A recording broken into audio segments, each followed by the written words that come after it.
Hey guys, and welcome back to another episode of Garage Bouillon and to another episode on my flood damaged Porsche 968. In the previous episode, we stopped when we installed this carpet in the footwell.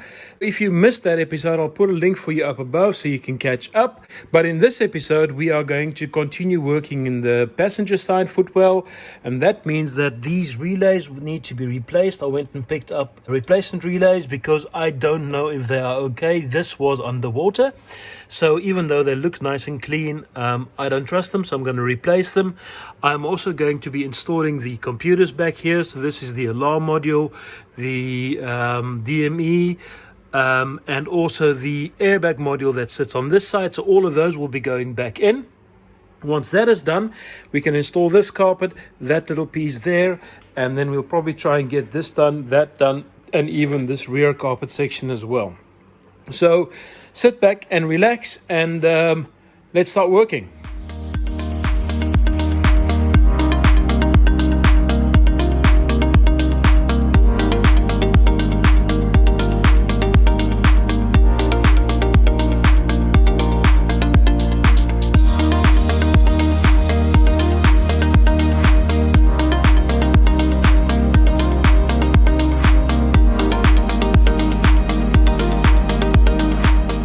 Before I continue installing the computers, I thought maybe this is a good time for me to just stop and share with you my method for stripping and rebuilding this car. I had many of you come on to the DM and ask me, how do I keep track of all the bolts and nuts that I pull out of the car?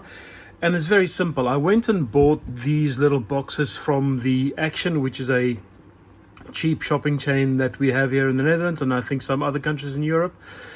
Basically, it's divided up into compartments, and what you can see is I wrote on each one of these compartments what they are for. So you can see safety belt, driver's side, accelerator, pedal, amplifiers, shift linkage, speaker, rear, driver, and in here you can see I've got one that's called DME. And if we look inside of this one, you can see all of the nuts and bolts that I took out of the car. They've been cleaned in the ultrasonic bath, so they are ready to go on. And basically a combination of this box with screws and bolts and nuts, together with the parts diagram of Porsche, is helping me understand how I need to put this car back together. So we're going to start with what's inside this little hole there.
All right, so now that we have the footwell completed, I think it's time for us to start doing the back of the car. And you would think that I would do this one first, which is the piece of carpet that goes back into here.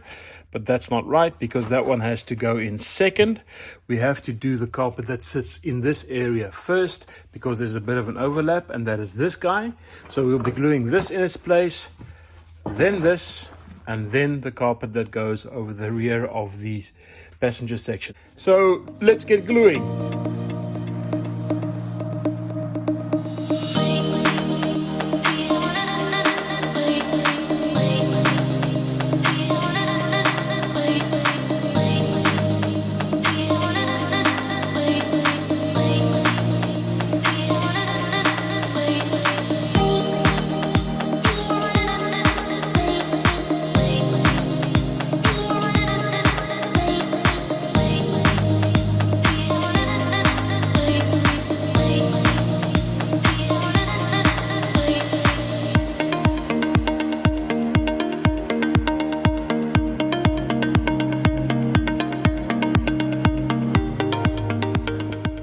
Alright, so we now have these rear sections in, this one and that one, and also these things that cover the wheel wells at the back on both sides, they are in. One thing I wanted to bring your attention to is that these two little carpet sections, they look extremely similar. But make sure that you have this long lip curving into the corner here, because if you don't have that there, the way I've done it now, then your rear section of the carpet will not cover the whole area, and you'll actually see a piece of this insulation through the carpet. So they look extremely similar, but they're not, and make sure you make that bend. But anyway, now that this is all in, we can now start gluing this last piece of the rear piece of the carpet, and then I'll put in the bench. But before we can put in the bench, I have a little bit more work to do on it. But for now, let's start gluing this section.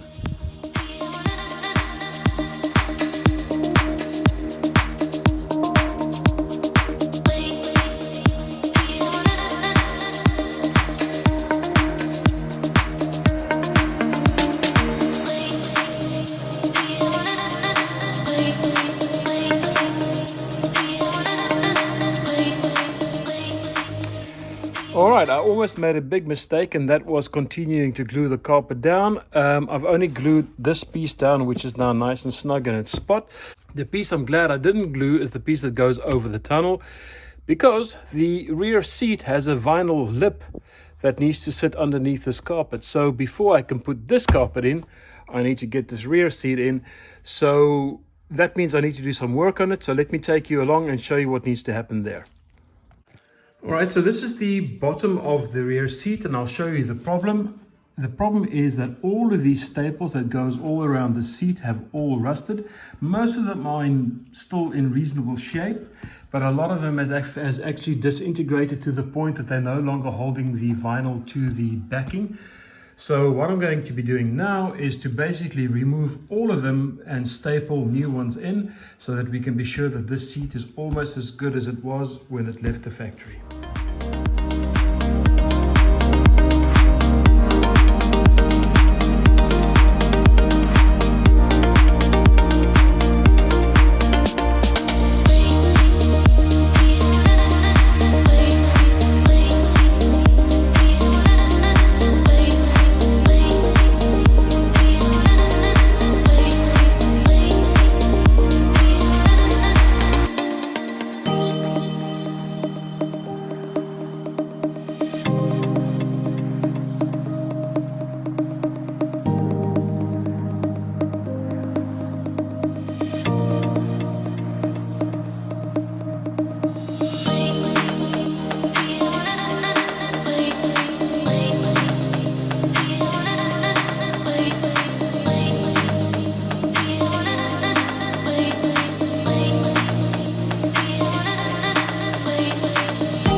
Alright, so this is now in its spot. Obviously I still need to add a lot of hardware like the seat belts, and I need to put the backrests in, but the bottom was the important bit because I had to get this part glued down. But now that this is glued down, we can bring the rest of the carpet and bring it across, And then we'll be pretty much done for this area.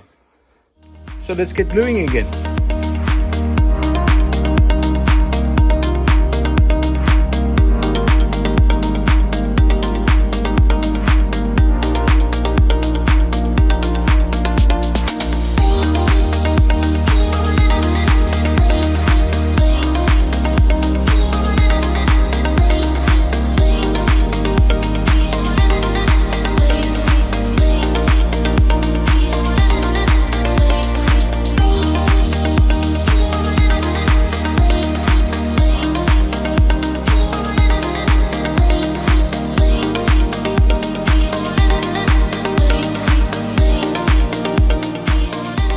Alright, so this carpet is in, so there's a couple of more jobs that needs to be done, like these backrests for the rear seat. And I'll show you that I've got one on the car over there. One of its brackets broke off, so I've got that with epoxy being glued on. That should be ready in a couple of days. And then we can button this up. In the boot you will see I already have the carpet installed for the most part. The side parts needs to be installed properly and glued in. That'll get done, and then the boot is completely done. And then once that is done, I think we can start maybe thinking about putting in these seats. They are over here waiting for me to go in. They probably need a clean up again because it's been a couple of months, but they can go in. And once the seats are in, we can start working on the center console, start testing the electricals, and who knows, maybe one of these days we can start the work on the engine. So if you've watched this far, thank you for supporting my channel. I know these videos are quite boring at this point, but I have to get through this. And I think it's a nice way to show you guys how much work it takes to get this car back on the road. I'm very happy with where we are. This car looks absolutely mint. And I think it's going to be awesome when I'm done. So thank you for sticking with me. And if you haven't subscribed yet, think about doing that because it really does help me out. Until next time, goodbye.